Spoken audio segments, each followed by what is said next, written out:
down I came upon a place of ferns and grass, gathered to a redbud tree, and now their footsteps pass where I crouch in dread. Discovery, my certain death. Her leaves reaching for my head as I suspend my breath. Redbud tree, shelter me, shelter me. Redbud tree, shelter me, shelter me.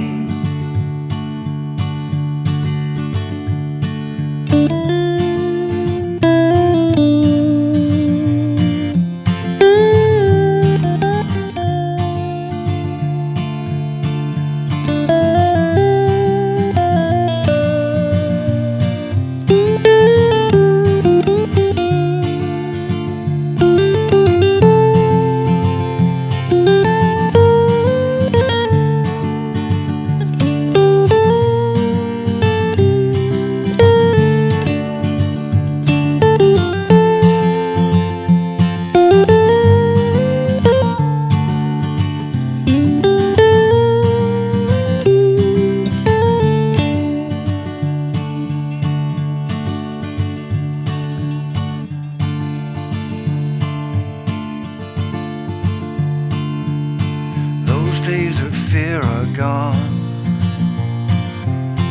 yet I am pledged to her as to my only one, my lovely protector. Redbud tree, shelter me, shelter me.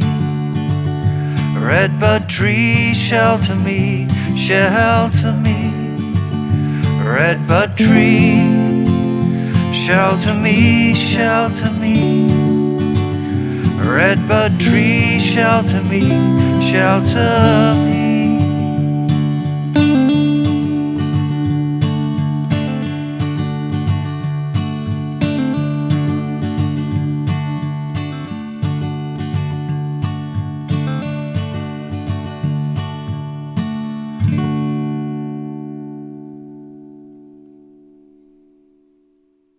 Hey, how you doing? Justin here. Today we are checking out Mark Knopfler's beautiful song Redbud Tree, the first track off the Privateering album. I've loved it ever since I first heard it. Aside from just being a beautiful song, there's some really interesting things going on as well. There's a lot of odd times, so it's changing between 3/4 and 4/4, but you don't really even notice. It's so musically done that you don't listen to it. It doesn't feel all kind of jerky, but when you sit down and start analysing it, you're like, hang on, there's bars of 3 here and bars of 4 here, and it's a little bit complex, but it's, yeah, lovely to learn. It's just important to note where they are if you're going to play it, otherwise it won't kind of work out for you, right? So you need to be aware of the time changes. As you might expect, the guitar parts in this song are absolutely sublime. I'm going to take you through the main acoustic guitar part that runs all of the way through the whole song, and we're also going to check out the lead solo, which outlines the chords beautifully. Beautiful melodic solo, really fun one to play. Now, I'm going to start with the acoustic guitar. You might notice that I've got a capo here at the 3rd fret, but when I first started transcribing it, I was actually playing it in open position. It felt mostly right. The chords fell nicely under the fingers, but it didn't quite sound right. I then stumbled on putting the capo at the 5th fret, and I'm like, oh, this sounds closer, but it still wasn't quite on the money. Now, it happens that I'm friendly with Mark Knopfler's rhythm guitar player, Richard Bennett. So I dropped Richard an email and said, hey, when you're playing this song live, do you play it in open position or with the capo at the 5th fret? And he replied and said, actually, I play pedal steel on that song, so I'm not really sure, but he kindly forwarded that email over to Mark Knopfler, who then replied and said, actually, I'm playing it with the capo at the 3rd fret, and he also sent me the stems, like the raw guitar part for the acoustic guitar and the solo. Mark, if you're ever watching this, it was incredibly generous of you. Thank you so much. Hopefully, I'm going to do the song justice, and I'm pretty confident I've got it right now. So let's get stuck in and learn how to play this tune. So the first chord that we want to start off with is a B minor, and I'm talking about it, of course, relative to the capo. So 2 frets above the capo, a minor shape, muting the thicker string with the tip of your 1st finger, 2nd fret, 4th fret, 4th fret, 3rd fret, 2nd fret. Now I'm going to talk now about the rhythm, because this rhythm style and the pattern is used a lot through the song. So if you learn it on the intro, you find it useful to be able to play the rest of the tune. So as you might know, Mark Knopfler is a fingerstyle guitar player, so no pick here. We're using the thumb to play the bass notes of the chords, and we strum with our 1st finger. The pattern that I'd recommend you start off with is this: bass, down, up, down, up, bass, down, bass, down. So bass note, the 5th string, then down, up with the 1st finger, move your hand down, up, bass, down, strum with the 1st finger twice.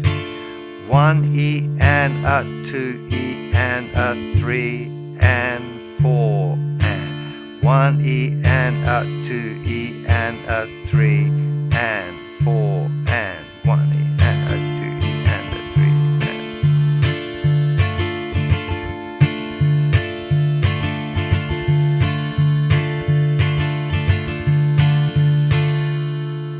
Now I'd recommend that you spend a bit of time working on that pattern first of all. If you learn it well, you'll find playing it through the rest of the song relatively easy. Of course, it changes a little bit when we go through the odd time bars, but you really want to get a handle on this idea of the thumb playing the bass note and finger strumming. It does change through the track. He's not playing it exactly the same all of the way through, but what I'm trying to give you here is an outline of a framework, if you like, to build from. Even in the intro, you hear that he develops it a little bit. So it starts the same 3 times through or 4 times through. Here, last time. He does a few extra strums. Now, if you're really solid with the pattern first of all and you know what's going on, it becomes easier to do variations but still be consistent with the groove, because you don't want to start learning variations and it throwing you off the pocket, right? You've got to try and keep it nicely in time and keep the rhythm going. Rhythm is in a lot of ways more important than the chords that you play. So the intro is played for 4 bars, and note that it's in 4/4 time. So 1, 2, 3, 4, 1, 2, 3, 4, 1, 2, 3, 4, 1, 2, 3, 4. Verse 2, 3, 1, 2, 3, 1, 2, 3, 4, 1, 2, 3, 4. So the first 2 bars of the verse are in 3. The melody is so strong that you might never have noticed that before, because it doesn't sound jerky. It doesn't sound like an odd time thing. It's really important that you realize what is going on there. Let's get to a close-up. So we're going from the B minor, A, and now we've got 1 and a 2 E and a 3 and. So this is an A chord. Just using the 1st finger, and you play the bass note and then the down strum with the 1st finger. Down, down, up, down, down, down, down, up, down, down. Now this is a G. Now I'm only using my 2nd finger there. We don't want to hear the thinner string, so I'm not playing. I don't know, maybe Mark might have put his 3rd finger down there, but I'm just muting it with the underneath of my 2nd finger. I'm definitely not hearing this low B. That really makes it sound muddy to me. So if you really want to play that, you could play it that way. It's the same chord, but I think that sounds more like the record. Okay, so B minor, 1 E and a 2 E and a 3 and 1 E and a 2 E and a 3 and D, C, B minor. Just like the intro. Okay, let's look at those first 4 bars again. It's important. B minor, A to G, D, C, B minor. Now, a couple of little details here that you may or may not want to pick up on, and I only know about because Mark gave me the stems. Otherwise, I never would have heard it in the mix. There are sometimes little variations in the bass part, where which note is played with the bass. So the B minor is pretty consistent, the A to G, all of that's the same. Here, the D is nearly always played with an A bass note. Sometimes it's more dominant the D, sometimes it's more dominant the A, but which it doesn't really matter, to be honest. They both sound great. C, and sometimes I'm hearing a G bass note on beat 4, but it's not as dominant as, like, it doesn't sound like that. It just sounds like it's just been caught, kind of thing. But again, it depends on how much detail you want to go through with it. With the B minor, again, you can have this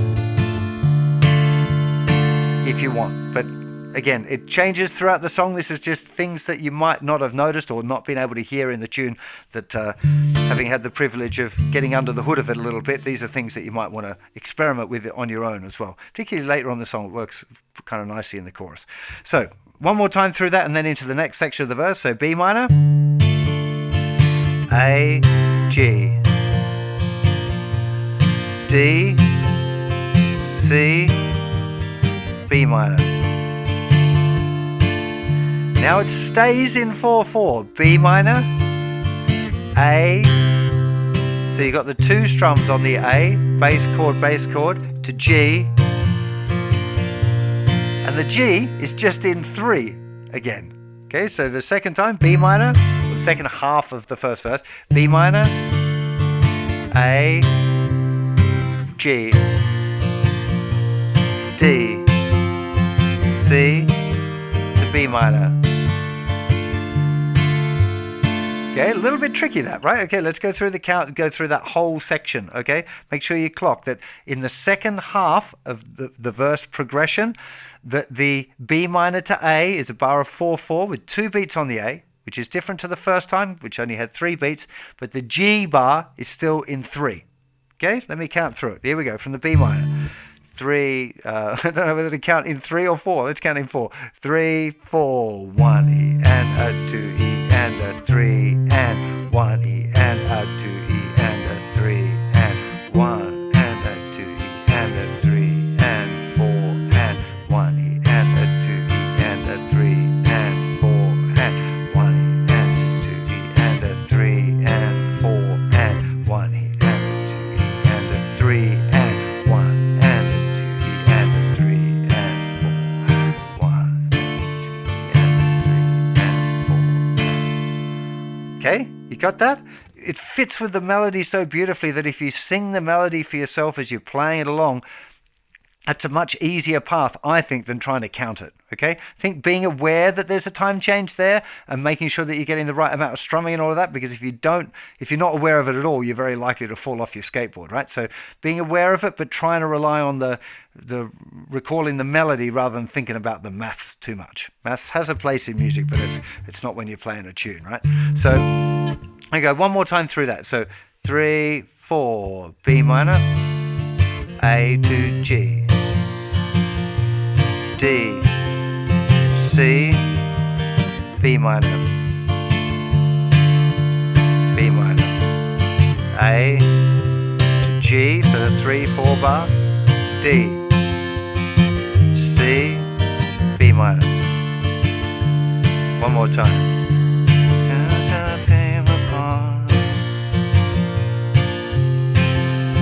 Place of fountain grass, gathered to a redbud tree, and now their footsteps pass. Redbud tree, bring to the chorus now, chorus. Shelter me, shelter me, redbud tree, shelter me, shelter me. Okay, obviously a change in tonality there when we go to the chorus by the inclusion of the B major chord when it was so heavily in B minor in the verses. Very interesting. So it's got the chords for the chorus. It's starting off in D. And I am hearing now the D bass note. D, A. Okay, if you want to get fussy on it. Then to an E minor. And I think that it's playing the 4th string and then 5th string, and the E minor is just a 2/4 bar. So 1 and a 2 E and a 3 and 4 and E minor, just 2 bars, B.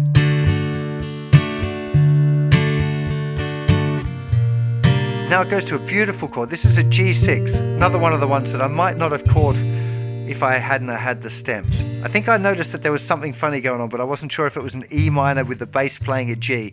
But it turns out that Mark is playing, in fact, this G6 chord, second finger, 3 frets above the capo, muting the 5th string, 2nd fret above the capo on the 4th string, some open strings. Thinner string can ring out open or be muted. It doesn't really matter. It's the same. It's an octave of that note, so works well in there as well. So that's a G, A to B. Down, down, up, down, up. Okay, let's go through that chorus one more time. So from the D, 3, Redbud Tree, shelter me, shelter me.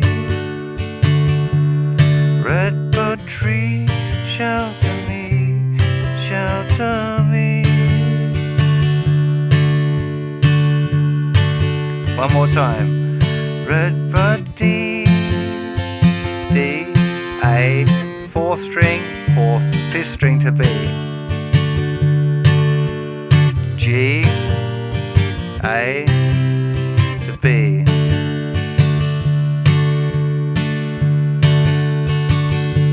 And again on the B sometimes. Now again, I'm finding it really difficult to do it as subtly as he does on the recording, but he's definitely hitting the... It's like he half hits it or something. It's really beautiful because it implies the change, but it doesn't sound all like it's some sort of country moving bass thing. And the bass player doesn't play that all the time, this root 5th idea. So again, these are only things I know because I've been under the hood. If I didn't know that, I wouldn't have heard it and I wouldn't be explaining it to you. But just for those of you who want to explore it a little bit, and maybe I'm telling you about it now, you can listen to it with a greater depth when you listen to the original recording. So let's play through now from the verse and into the chorus. 3, 4, B minor, A, G, D, C, B minor, B minor to A, G, just for 3 beats, D to C, B minor, Redbud D, Redbud E minor, then to B major, then G6, then to A, then to B.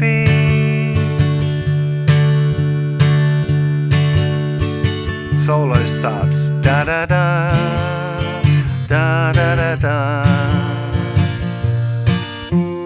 da da ba da da da, da da da da, da da da da da. Ba ba ba ba da da da, into the chorus. Da da da da da da da, da da da da da da, da da da da da, da da da. Now it doubles again. Da ba da ba da ba dee is the chorus. Da da E minor to B major. Da da G6 to A to B. Stays on the B, then it goes back to B minor. There's not many songs that get away with such a drastic change like that from the major to the minor. Those days of fear are gone. And we're into the next verse. So you can see there, it's primarily what you need to get down is the verse progression and the chorus progression. If you're playing rhythm guitar for somebody else taking the solo, make sure you get the form correct, okay? If you start playing the wrong chords or get the timing wrong, it's really going to throw them off. So it goes right the way through the verse once, then it goes into the chorus, but the chorus repeats.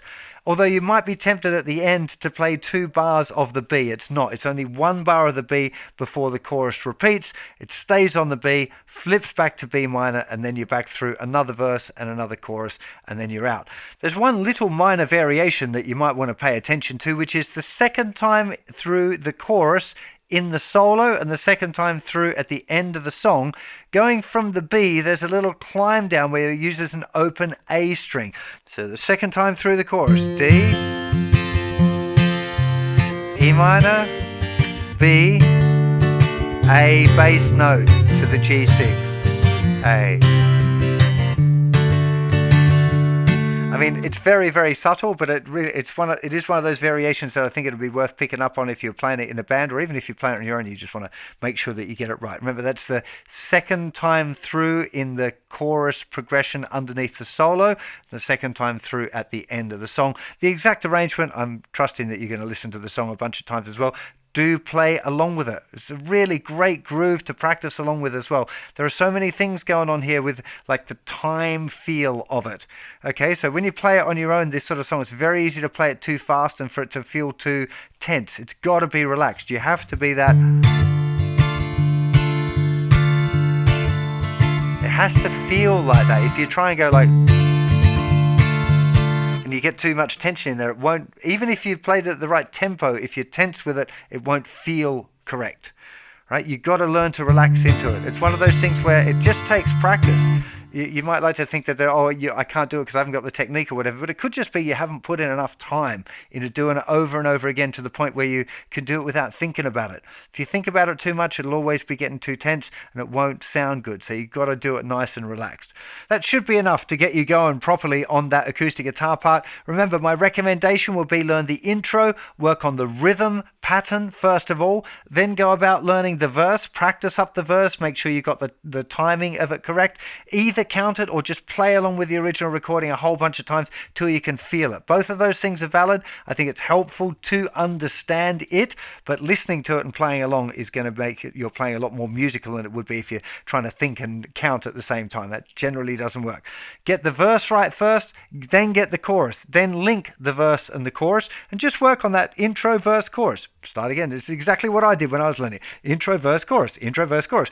Get it down. Then listen to the rest of the song and make notes about the arrangement so that you can then play through the whole song and do that. I think that's the best way to practice a song like this, is playing along with the original recording, trying to get it nice and relaxed, trying to absorb that time feel so that it feels like you're playing it in the band. It's super fun, hey? So now let's get on and check out the solo.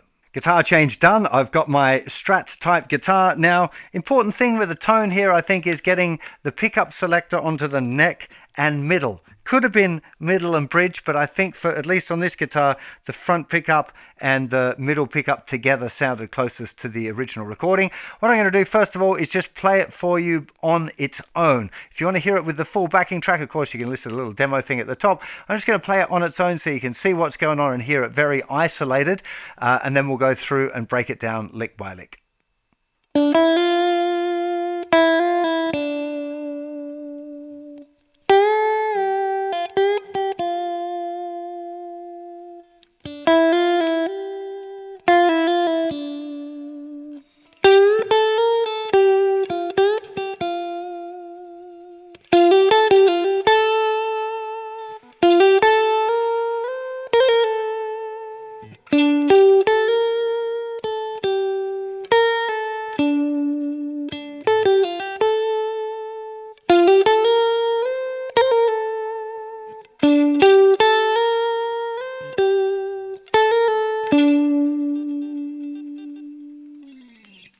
So first lick.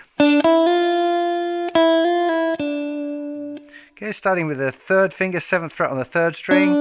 Then we play the 5th fret on the 2nd string with the 1st finger. And then hammer the 2nd finger down into the 6th fret on the same string. Then we play 5th fret, hammer down the 2nd finger back on the 6th fret again, and then flick it off. And we finish where we started on the 7th fret. Now harmonically, it's worth, I'm going to kind of make a point here of explaining what's going on here related to the chords. Because Mark Knopfler plays out of the chords so beautifully. That's, I think, one of the reasons why his solos sound so melodic, is he's playing off of chord tones nearly all the time. Not all the time, nearly all the time. So this first part, you can see it's part of that D minor. Then it's... This is like C, sus4, C, goes to the G chord, you're playing the 3rd of the chord. La, da, da, da. Then it's going to the F. Now here you can see again, this is the 8th fret on the 2nd string. Tone bend is bending to this chord tone here on the F. And releases it, which is the E flat chord. So F, E flat, F, E flat. Now it's kind of a bit of a bluesy riff. Going back to the D minor. Okay. Ba-da-da, la-da-da-da. Da-da-da-da-da-da.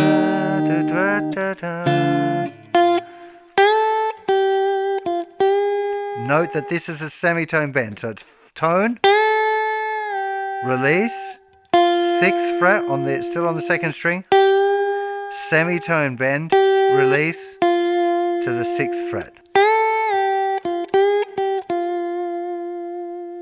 The next lick, really, really nice one again. I can just very subtly hear this note here, the 3rd fret on the 7th fret on the 3rd string. It's not very clear, but it is there. I'd kind of refer to it as a ghost note. But here's an interesting one. This putting the little finger down, it could be he's playing with his 3rd finger. I don't know, I haven't got a video of him playing it, but it definitely sounds to me like a hammer-on, not a pick. Picking it would give too much impact. I think with one of the things with Mark Knopfler's playing is how subtle things can be. I think he plays with a lot of volume and plays quite softly, so he can get away with... It just sounds beautiful. So this is 5th fret, hammer on the 2nd finger and the 6th fret, then flick it off again, and then little finger down the 8th fret on the 2nd string. Then 6, 5, 6, 5, 7, 6, 5 on the 2nd string, hammer on and flick offs to the 7th fret. Obviously, this is still our little D minor.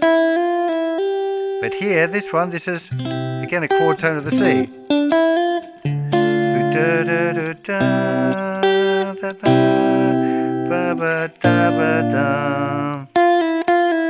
Again, chord tones. It's all of the way through.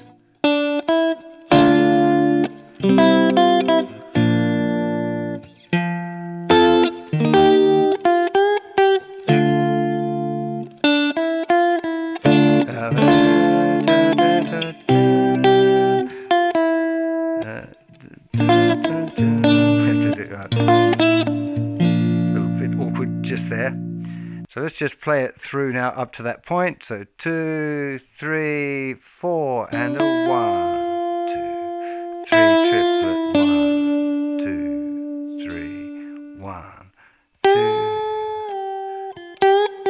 1, 2, 3, 4, 1, 3, 4 and 1, 2, 3, 4, 1.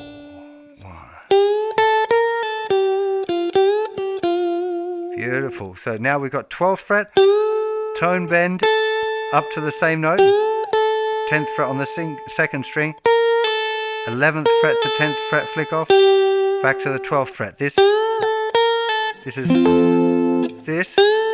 bending to that note anyway, which is a chord tone of the F. F sus.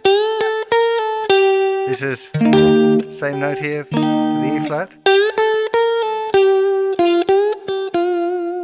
Okay, 10, semitone bend on the 12th fret, and back down.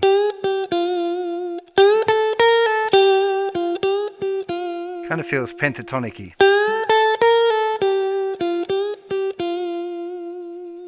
Okay. Classic Mark Knopfler lick this. Okay, 10th fret to 12th fret, hammer on the 3rd string. 10th fret on the 2nd string, back to the 12th fret on the 3rd string, flick off to the 10th, hammer it back on, and finish on the 10th fret on the 2nd string. Okay, really important to realize it's starting on the last two 16th notes there, so 2, 3 E and a 4 E and a 1, 2, 3E and a 4E and a 1. Now, I haven't been doing a whole lot of counting here rhythmically. It's one of those songs where if I try and count the rhythm with all of the 16th notes, it becomes a real mouthful. I think it'd be very difficult to digest it if I did that all of the way through. So much better for a solo like this is to try and get the melody into your ears. Just do it by repeated listening. Okay, I'll try and explain the bits, the rhythmic bits where it's important and talk about these, different counts. But just listening to the original recording a bunch of times and putting it into your musical imagination so you know what it sounds like is far more valuable. Well, you don't have to think about it. You just know, in your musical imagination, you hear the sound that you want to produce. Your guitar produces it. That's what you're aiming for. So repeated listening, over counting any day of the week, but particularly a song like this where it's nothing particularly technically complicated with the rhythm where you need to count. Just listen. It'll serve you much better. There we go, and we finish on that F. Now we've gone up to 10, 12, 10, 11. There's the E flat chord that we've targeted, the chord tone again.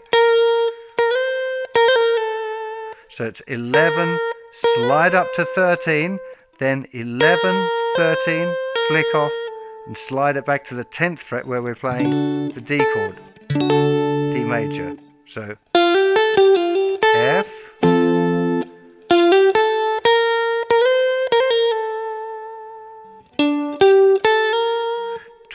fret, 12th fret, 10th fret, 11th fret, slide up. That's 12th fret on the 4th string, 3rd string, 10th fret on the 2nd string, slide it up.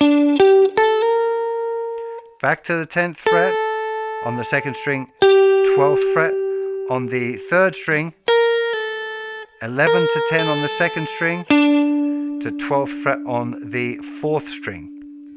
That whole section. F, 2,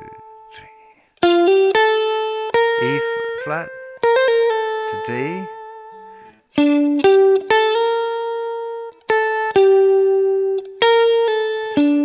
now it's that, okay, it's the same da do da lick, but we play 12th fret on the 4th string first of all, then 10, 12, 10, 11, slide up to the 13 again, that same little trill, 11, 13, 11, slide it back to 10. So very similar again, 12, 12 on the 4th string, 3rd string, 10, 11. This time I'm using my 2nd finger because we're going to slide up to the 13th and then play 12th on the 3rd string.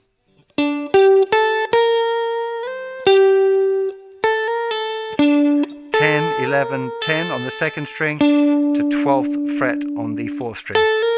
And that is the whole solo. Let me play it through nice and slow. 2, 3, 4. 1, 2, 3. 1, 2, 3. 1, 2. 1, 2, 3, 4. 1.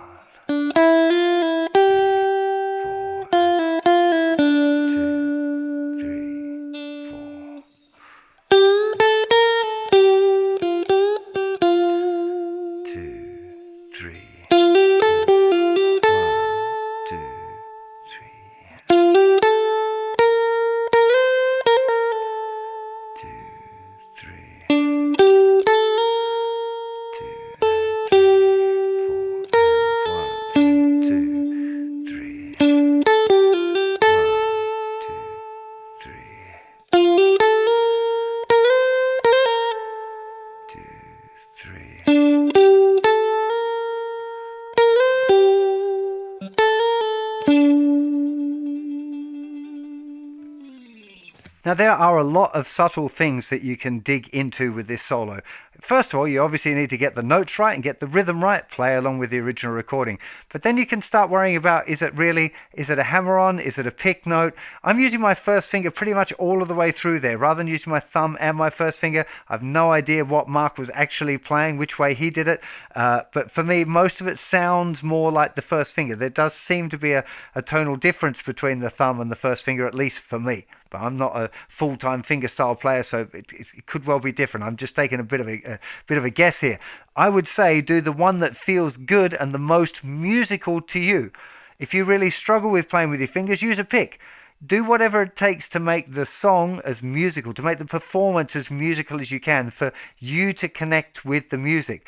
This is not a shred solo. This is a beautiful melodic solo. I've said it a bunch of times now, listening to the solo over and over again, getting it into your musical imagination, and then trying to express it like that is going to be the best way, because you'll have heard Mark play it over and over again. You'll know, oh, here's this bit where it's really subtle and soft.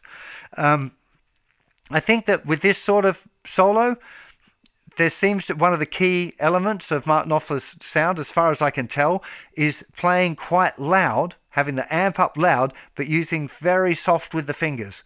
Okay, that's the way I recorded it. I'm using the Kemper. I'm using the Michael Britt Fender Deluxe 2 patch, sound, profile, whatever.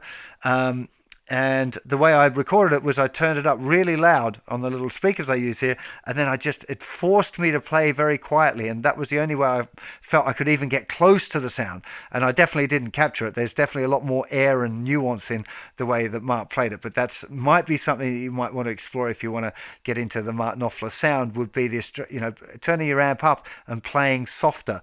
It makes you be a lot more controlled as well, because obviously if you hit a note real loud in amongst the soft one, it really clangs out, so you have to, it forces you to learn to control the instrument a little bit better.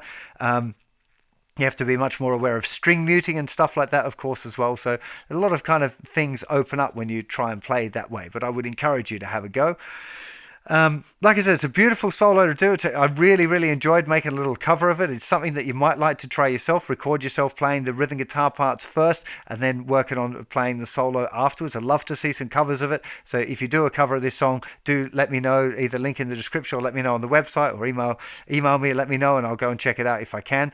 I really hope you enjoyed this lesson. There are loads more Mark Knopfler and Dire Straits songs over on the website, so do go and check it out, justinguitar.com/songs. Of course, hundreds, maybe thousands of guitar lessons over there as well. So if you're struggling with the fingerstyle technique, or you want to know more about the harmony and theory, all of that stuff is over there for you to improve your guitar game. Thanks again, Mr. Knopfler, for your generosity, sharing with me the stems and letting me know how to play it right, and hopefully doing a decent job of this lesson. Have yourself an absolutely fantastic day, and I'll see you for plenty more lessons very soon. Take care. Bye-bye.